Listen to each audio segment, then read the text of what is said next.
Agency है, railways हो केंद्र सरकार की एजेंसी है, या आर्कियोलॉजिकल सर्वे ऑफ इंडिया हो, सभी जगहों पे लाखों गरीब लोगों को उजाड़ने का काम इन केंद्र सरकार की एजेंसियों ने किया। और डीडीए की और एलएनडीओ की इसके अंदर बड़ी भूमिका रही, जो सीधा एलजी साहब विनय सक्सेना जी के अंडर आते हैं।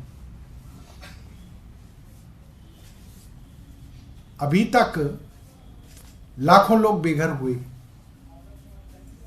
जितना शोर मचना चाहिए था उन गरीब लोगों के लिए उतना नहीं मचा। और कल पिछले 13 साल से दिल्ली में रह रहे पाकिस्तान से आए हुए हिंदू शरणार्थी सैकड़ों परिवार मजनू के टीले के साथ, जो गुरुद्वारा है उसके पड़ोस में, अपने छोटे छोटे झुग्गियों को बना के वहां रह रहे हैं। उनको केंद्र सरकार की डीडीए ने, जो डायरेक्ट एलजी साहब के अंडर आती है, सबको नोटिस दिए गए हैं और कहा गया है कि आप अपना सारा सामान पैक कर लो और 6 और 7 और 8 तारीख माफ कीजिएगा, आज और आने वाला कल बिल्डोजर से इनकी झुग्गियों को तहस नहस कर दिया जाएगा। यह बात हमें मालूम है कि अक्सर डीडीए कहती है कि अब डिमोलिशन टल गया है और अचानक सुबह 5 बजे डीडीए के बुलडोजर पहुंच जाते हैं और डिमोलिशन 2-3 घंटे के अंदर खत्म करके हजारों लोगों को उजाड़ देते हैं। मैं दिल्ली के एलजी साहब से पूछना चाहूंगा, आपकी इन गरीब लोगों से क्या दुश्मनी है? आप क्यों दिल्ली के गरीब आदमी के पीछे हाथ धोके पड़ गए हैं? चाहे सुंदर नर्सरी के पीछे डूसिब का नोटिफाइड लिस्टेड क्लस्टर था, कोर्ट के अंदर गलत जानकारी देके हजारों लोगों को बेघर कर दिया गया। मेहरौली के अंदर लिस्टेड क्लस्टर था, घोसिया कॉलोनी, कोर्ट के अंदर गलत जानकारी दी जा रही थी, उसके अंदर भी बहुत सारे लोगों को बेघर कर दिया गया।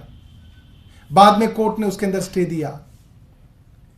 आरकेपुरम के अंदर सेक्टर 12 के अंदर नोटिस आए हुए हैं और बताया गया कि आज वहां पे भी डिमोलिशन है।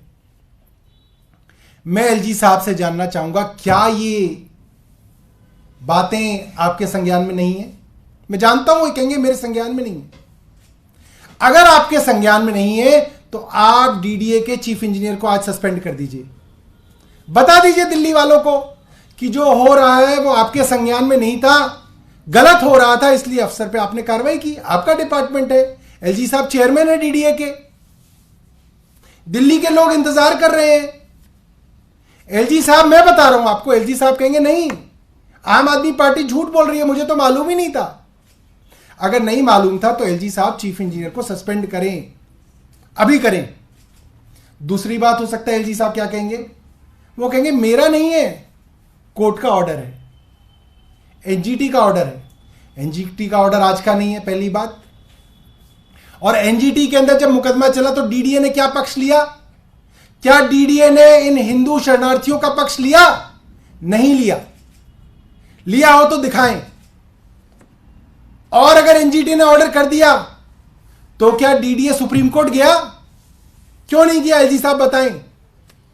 साफ है, ये बेचारे वो लोग हैं जो किसी तरीके से पाकिस्तान से अपनी जान बचा के यहां पे आए हैं। वहां पे अच्छे वाले घर बाहर थे, इनके अच्छे बढ़िया नौकरियां थी, व्यवसाय थे, मगर इसलिए कि अपने देश वापस आना चाहते थे, 2011 में ये लोग आए और इन्होंने हिंदुस्तान के अंदर शरण ली। 2011 कांग्रेस का यूपीए का टाइम था, तब से शरण में है। मगर आज भारतीय जनता पार्टी शासित डीडीए के पेट में दर्द है।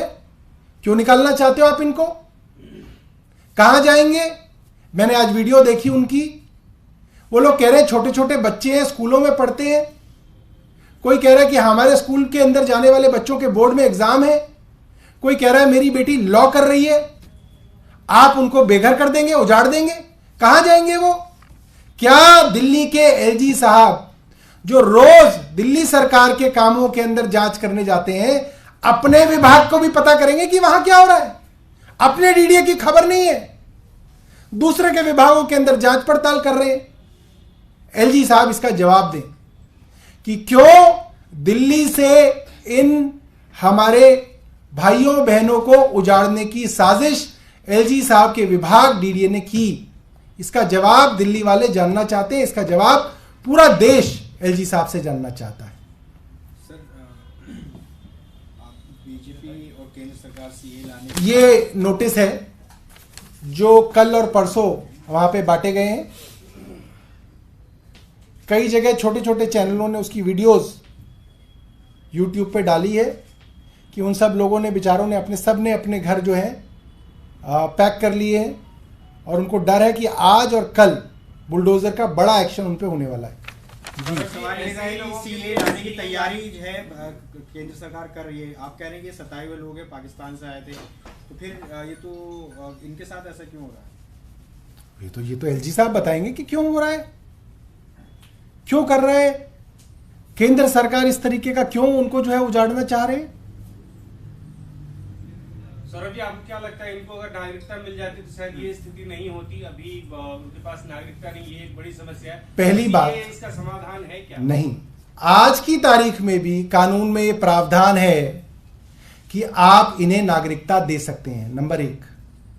नंबर 2, जब तक नागरिकता नहीं मिलती तब तक भी जितने भी अच्छे देश हैं, चाहे वो अमेरिका हो चाहे वो यूरोप हो, वहां पे शरणार्थियों को इज्जत दी जाती है, बेसिक एमिनिटीज दी जाती हैं और उनका घर चल सके उसके लिए सरकार से मदद की जा सकती है।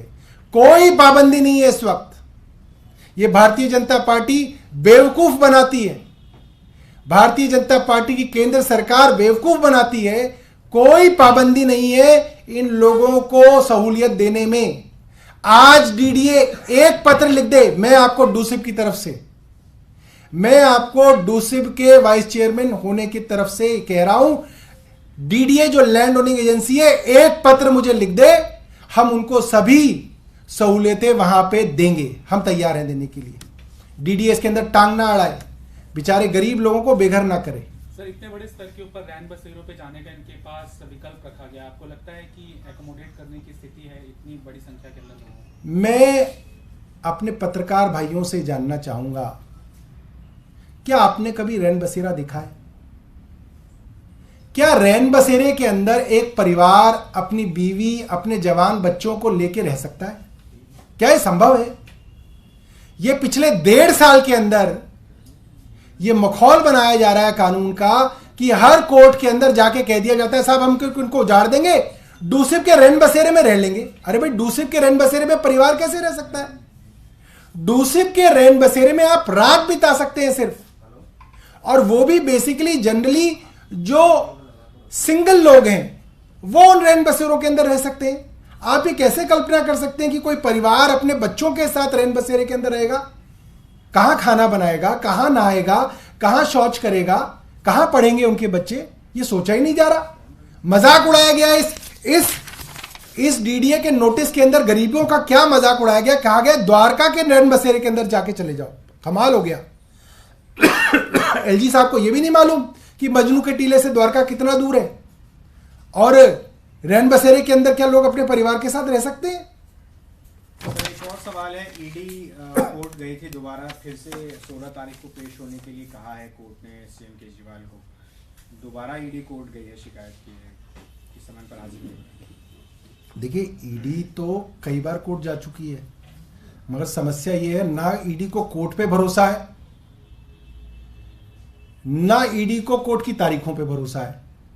कोर्ट ने जब 16 तारीख अरविंद केजरीवाल जी को दे रखी है, उसके बावजूद वो सम्मन भेजे जा रहे हैं, फिर उन सम्मनों को लेके वो बार बार कोर्ट जा रहे हैं, सिर्फ और सिर्फ खबरों में बने रहने के लिए ईडी कर रहा है।